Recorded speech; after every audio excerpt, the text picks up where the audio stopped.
नमस्कार, मैं Ravish Kumar. Electoral bond का मामला अगर जापान में हुआ होता तो क्या होता? भारत की जगह अगर जापान में सवाल उठ रहा होता कि एक कंपनी के यहां छापे पड़े और उसने सत्तारूढ़ दल के लिए बॉन्ड खरीदे तो क्या होता? जिस तरह से भारत सरकार, प्रधानमंत्री नरेंद्र मोदी इलेक्टोरल बॉन्ड को लेकर हो रहे तमाम पर्दाफाशों पर चुप्पी साध कर बैठ गए हैं, उस चुप्पी को तोड़ने का एक ही तरीका है कि जापान की बात की जाए।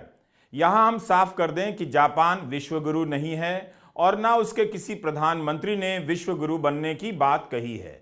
इसके बाद भी जापान में जब इस तरह का मामला सामने आया तो क्या हुआ और भारत में जब सामने आया तो क्या हो रहा है, हम दोनों देशों की तुलना से इस मामले को बेहतर तरीके से समझ सकते हैं। इस तस्वीर में भारत के प्रधानमंत्री नरेंद्र मोदी और जापान के प्रधानमंत्री किशिदा एक साथ नजर आ रहे हैं, मगर अपनी अपनी पार्टी में फंडिंग को लेकर भ्रष्टाचार के आरोपों पर दोनों के एक्शन में जमीन आसमान का अंतर है।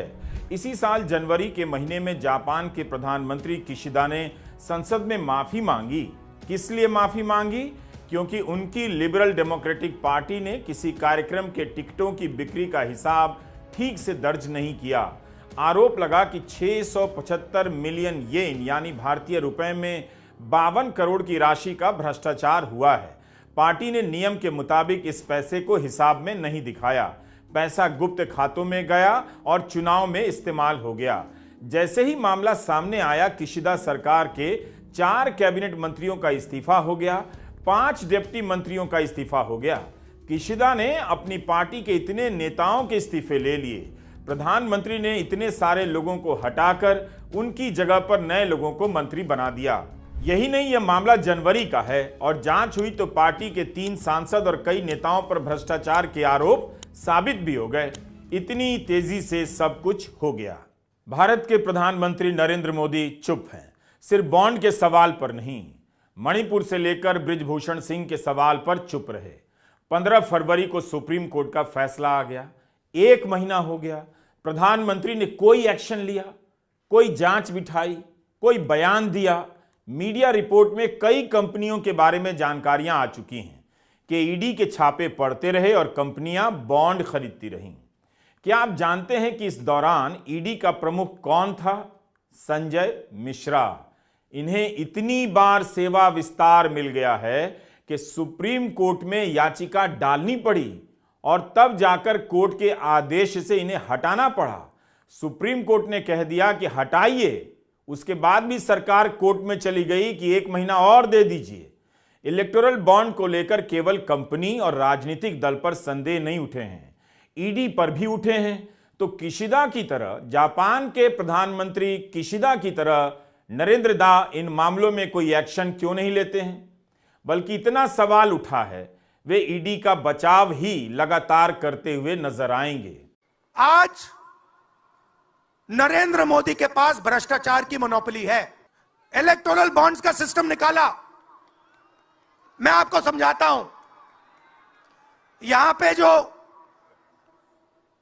छोटे छोटे सड़कों पे ना एक्सटॉर्शन चलता है, हफ्तेबाजी चलती है ना, वो नेशनल लेवल पे कर रहे हैं ये लोग। मैं बता देता हूं, 4 तरीके की हो रही है। एक, पहले ये कॉन्ट्रैक्ट देते हैं, सरकार कॉन्ट्रैक्ट देगी और सीधा परसेंटेज लेगी। इलेक्टोरल बॉन्ड देख लीजिए, उसमें साफ है, कंपनी को कॉन्ट्रैक्ट मिलता है, उसके एकदम बाद वो बीजेपी को हफ्ता देना शुरू कर देती है। दूसरा, सीधा एक्सटॉर्शन, ईडी सीबीआई भेज देंगे। जैसे यहां पे मुंबई का एयरपोर्ट इनको चाहिए था,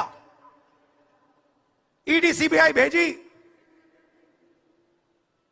एयरपोर्ट किसी और को पकड़ा दिया, सीधा एक्सटॉर्शन।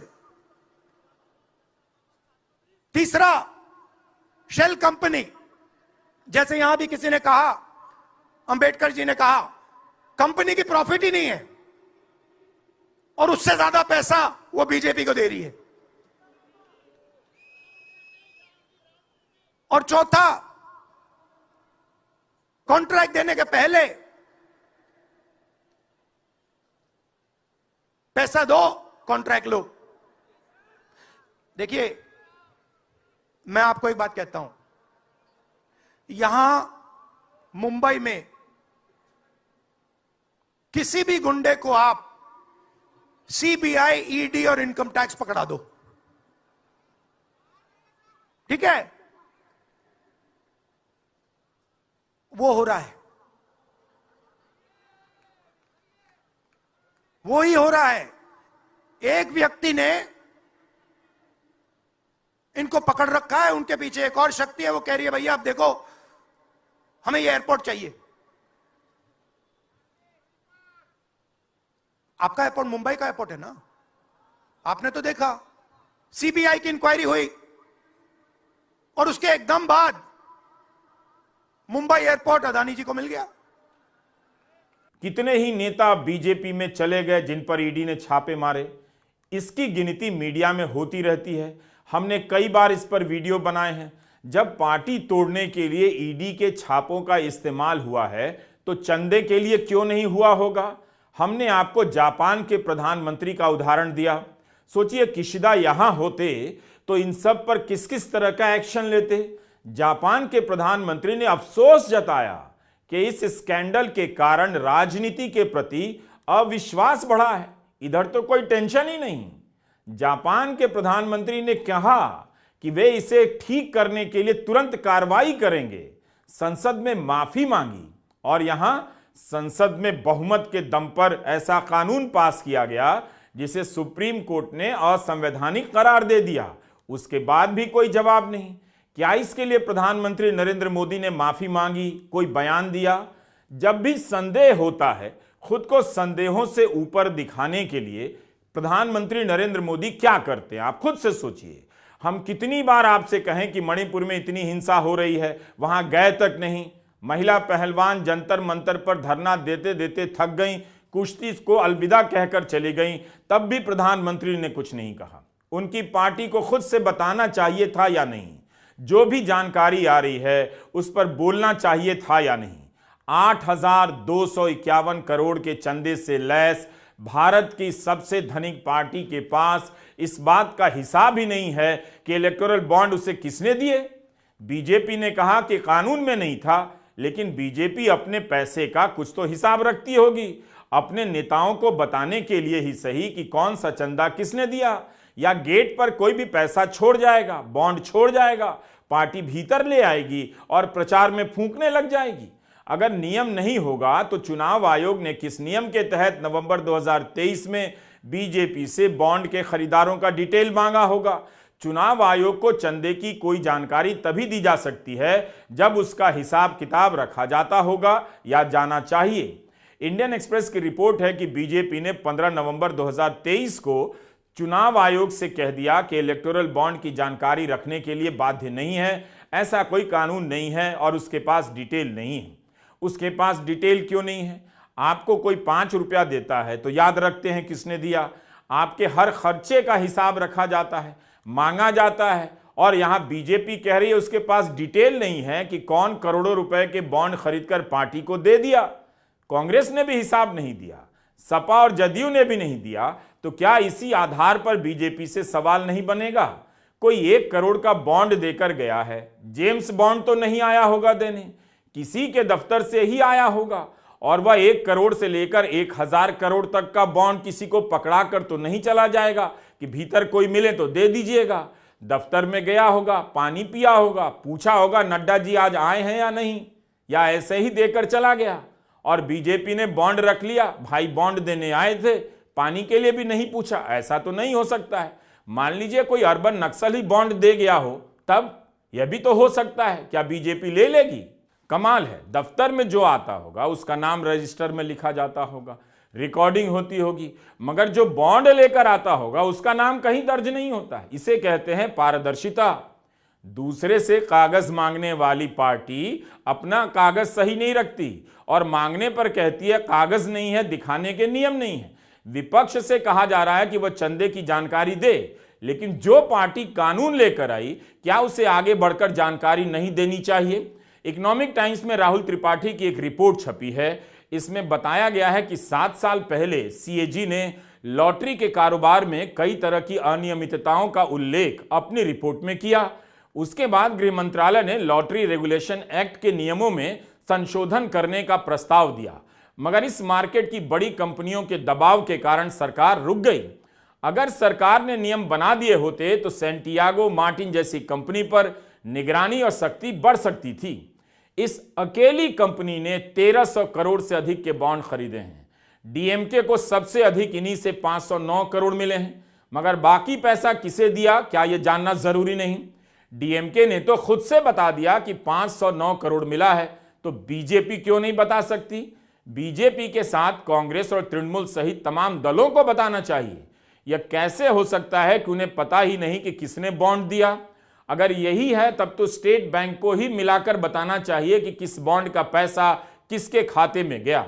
चुनाव आयोग बता दे। इसी से पता चलता है कि यह जानना कितना जरूरी है, और यह भी साफ हो जाता है कि बॉन्ड को लेकर पारदर्शिता के दावे किए जा रहे थे वे पूरी तरह से कितने फर्जी हैं।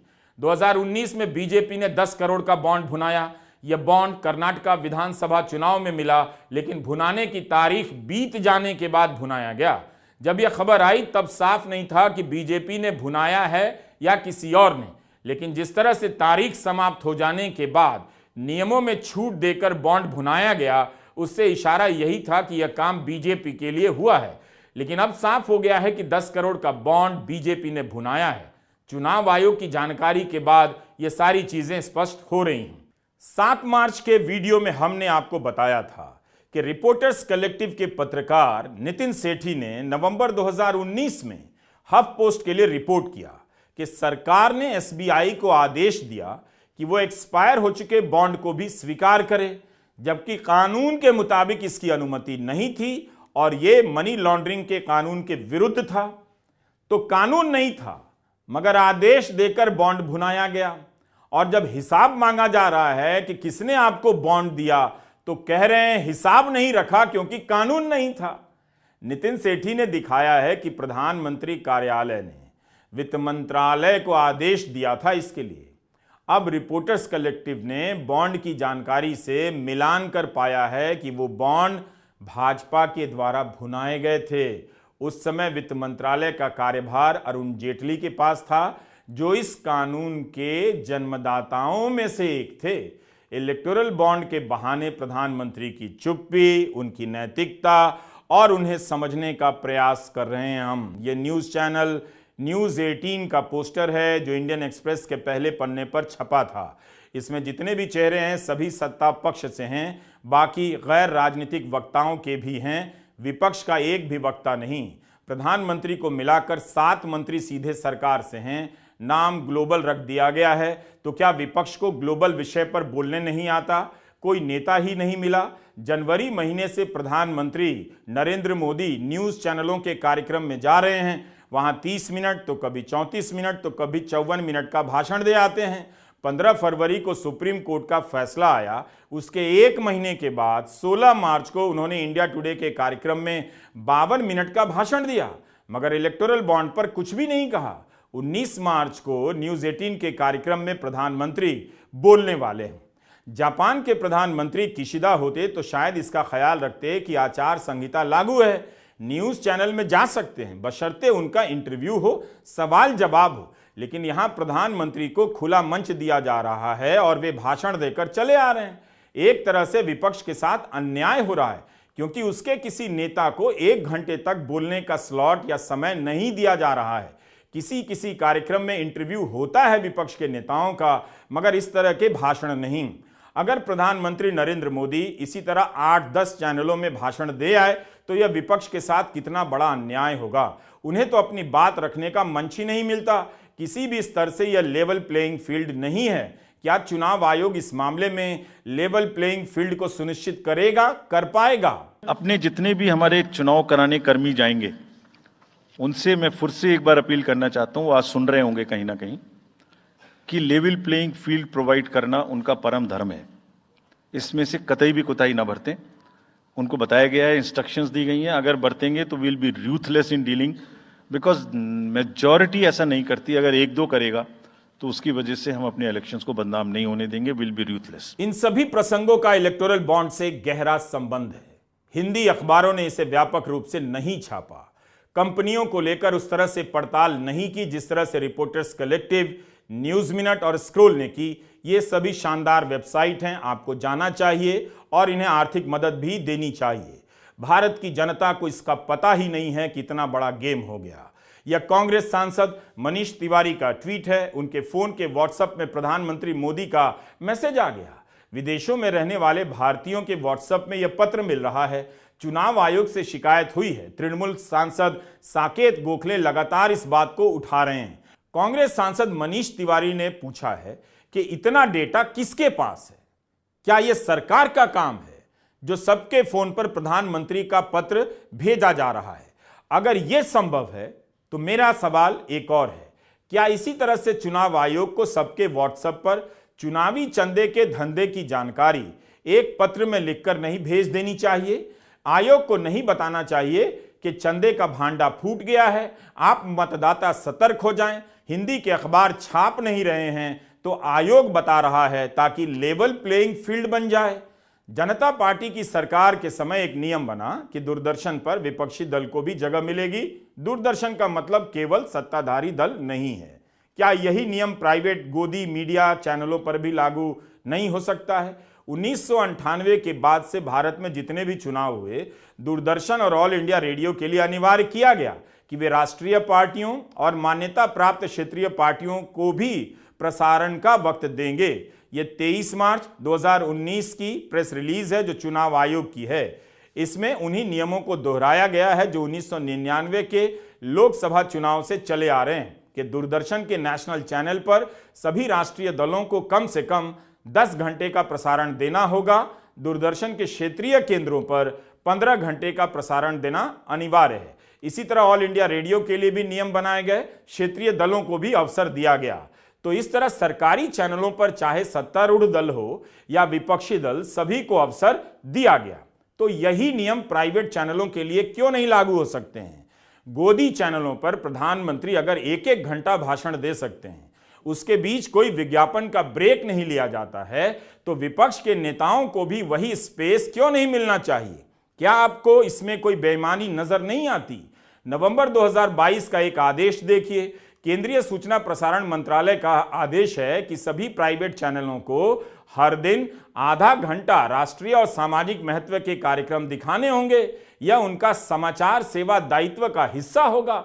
11 साल बाद नई गाइडलाइन जारी हुई है और पहली बार चैनलों को प्रतिबद्ध किया गया कि वे ऐसे कार्यक्रम दिखाएं। रिपोर्ट में लिखा है कि चैनलों के लिए चिंता का विषय बन गया क्योंकि यह फैसला विज्ञापन के टाइम पर असर कर सकता था। बाद में जनवरी 2023 में एक एडवाइजरी आती है, उसमें चैनलों की स्वेच्छा पर इसे छोड़ दिया जाता है, मगर यह कहकर कि इस बारे में मासिक रिपोर्ट जमा करनी होगी। तो क्या इसी तरह से चुनाव आयोग सभी गोदी चैनलों से हर दिन की रिपोर्ट नहीं मांग सकता कि आज आपने विपक्ष को कितना घंटा दिया और बीजेपी को कितना घंटा दिया? जब भारत सरकार प्राइवेट चैनलों के लिए नियम बना सकती है तो फिर विपक्षी दलों को भी जगह मिले, इसके लिए सरकार और चुनाव आयोग ने अभी तक क्यों नहीं सोचा? क्यों नहीं चुनाव के दौरान बराबरी लाने के लिए प्राइवेट चैनलों के लिए अनिवार्य किया जाए कि जिस दिन किसी रैली में प्रधानमंत्री का भाषण 1 घंटा तक दिखाया जाएगा या आधा घंटा दिखाया जाएगा, उसी दिन विपक्ष के नेता की रैली का भी आधा घंटा प्रसारण होगा। हमने इसका जिक्र इसलिए किया कि जनता को यह तो दिख रहा है कि प्रधानमंत्री न्यूज चैनलों के बीच जा रहे हैं, दिख रहे हैं, लेकिन वह यह न समझे कि प्रधानमंत्री पत्रकारों के बीच दिख रहे हैं। पत्रकारों के बीच दिखने का एक बड़ा मतलब यह होता है कि पत्रकार उनसे सवाल जवाब करें, मगर जनता को यहां यह नहीं पता चल पाता है कि प्रधानमंत्री ने 10 साल से कोई विस्तृत प्रेस कॉन्फ्रेंस नहीं की है और यहां इस चैनल में उसी तरह भाषण दे रहे हैं जिस तरह वे रैलियों में देते रहे हैं। क्या जनता को पता चलता है कि फलां चैनल में प्रधानमंत्री जी आए, उनसे इलेक्टोरल बॉन्ड से लेकर बृजभूषण सिंह और पुलवामा पर कोई सवाल नहीं पूछा गया? ऐसा लगता है कि प्राइवेट चैनलों ने तरह तरह की गारंटी देने वाले मोदी जी को गारंटी दे रखी है कि हम आपको बुलाएंगे मगर आपसे इलेक्टोरल बॉन्ड पर नहीं पूछेंगे, आपको जो जितना बोलना है आप बोलते रहेंगे। आप जनता ने भी क्यों नहीं पूछा कि सभी को गारंटी देने वाले मोदी जी ने इलेक्टोरल बॉन्ड पर अभी तक क्यों नहीं कुछ कहा है? 15 फरवरी का फैसला है। बॉन्ड की कई सारी डिटेल चुनाव आयोग की वेबसाइट पर हैं। मीडिया में रिपोर्ट आई है जो बता रही है कि बॉन्ड को खरीदने के पीछे क्या क्या खेल हुआ होगा। इसके बाद भी मोदी जी बोल नहीं रहे हैं। क्या उन्होंने किसी को बॉन्ड पर नहीं बोलने की गारंटी दे रखी है? इसे समझना आपके लिए बहुत जरूरी था। तभी आप जान पाएंगे कि इलेक्टोरल बॉन्ड से जुड़ी तमाम खबरें हिंदी अखबारों से गायब क्यों हैं। क्या यह आपके जानने के अधिकार का उल्लंघन नहीं है? आप तो इन रद्दी अखबारों और चैनलों को पैसे भी देते हैं। क्या इसलिए देते हैं कि यह आपको कुछ ना बताएं? सुप्रीम कोर्ट ने इसे असंवैधानिक करार दिया है, इलेक्टोरल बॉन्ड को। तब भी मीडिया इस तरह के सम्मेलन में प्रधानमंत्री से सवाल ही नहीं करता। प्रधानमंत्री भी आधे घंटे से लेकर 1 घंटा तक का भाषण दे आते हैं, इलेक्टोरल बॉन्ड पर कुछ बोलते ही नहीं, ना पूछा जाता है। तो इलेक्टोरल बॉन्ड को लेकर अगर न्यूज चैनल सवाल पूछने लग जाएं, अलग अलग एंगल से कवर करने लग जाएं, तो आप लिख कर रख लीजिए ऊपर वाली जेब में। ये पर्स में रखने की चीज नहीं है कि प्रधानमंत्री का इनके यहां जाना और भाषण देना अपने आप बंद हो जाएगा। इतनी बड़ी डकैती पकड़ी गई है इस बॉन्ड के नाम पर। घूस, रिश्वत, हफ्ता वसूली, कोई भी नाम दीजिए इसका, लेकिन जो डकैती पकड़ी गई है उसमें शामिल लोगों और कंपनियों के नाम ना बताने की कितनी कोशिशें हो रही हैं। बड़े बड़े नेक्सस सामने आ रहे हैं और प्रधानमंत्री बोल ही नहीं रहे हैं। नमस्कार, मैं रवीश कुमार।